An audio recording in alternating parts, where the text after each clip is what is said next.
Bonjour, bonjour et bienvenue dans cette nouvelle vidéo. Donc pour ce strip, là ça va beaucoup mieux, hein, voilà, là c'est le strip qui date. J'enregistre le son de cette vidéo au moment où j'ai fait le strip ce matin. Donc du coup voilà, ça va mieux, j'ai dormi, tout va bien. Et donc voilà. Donc pour ce strip en fait je me suis inspiré j'avais envie de dessiner un souvenir de mes parents et donc j'ai ça qui m'est revenu en tête, je sais pas pourquoi, on n'a même pas mangé de purée la veille, enfin je sais pas, c'est revenu d'un coup. Et je trouvais ça rigolo, c'est un souvenir qui me reste de mon père et de ma mère. Et j'avais envie de le mettre en image.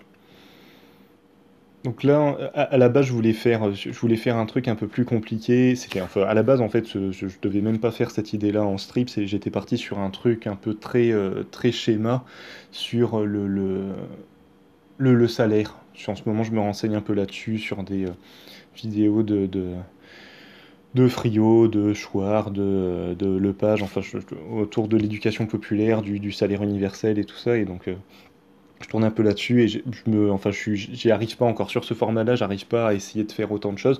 Donc du coup, je suis parti du principe du souvenir qui demande quand même pas mal de texte parce qu'il faut expliquer un contexte et essayer de faire des images qui avaient pas forcément rapport avec le texte justement pour voir comment je m'en sortais avec un surplus de texte, plus de texte et moins d'images. Je voulais voir comment je m'en sortais avec ça, et je trouvais que voilà, raconter un souvenir, ça suppose ça, c'est vraiment, même dans nos têtes, c'est plus des bribes d'images qui se superposent, et c'est quand même beaucoup de choses. On dit souvent on enjolive un peu nos souvenirs et nos mémoires, c'est aussi pour ça, c'est parce que souvent il ne reste plus que des images clés, et qu'au final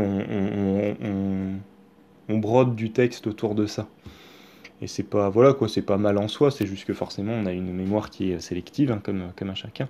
Et donc du coup il faut essayer de composer avec ça. Donc je trouvais ça intéressant d'essayer de mettre ça en image et je voulais encore une fois voilà, me lancer le défi de voir si j'y arrivais.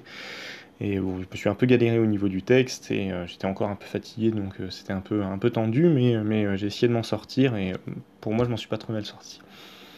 Après, donc oui, à chaque fois, je réutilise un peu je mélange une couleur avec la couleur présente sur ma palette, sur la gauche de mon, que- ma boîte d'aquarelle, et du coup, des fois, ça donne des couleurs auxquelles je suis pas forcément, je m'y attends pas forcément à cette couleur-là, d'où ce côté un peu gris qui rend pas forcément hommage à l'histoire, mais dans tous les cas, en tant que souvenir, ça fonctionne assez bien, je trouve. C'est pas. Après, oui, forcément, on a du mal à. Si je dis pas que c'est de la purée, on ne le comprend pas, hein, ça c'est sûr.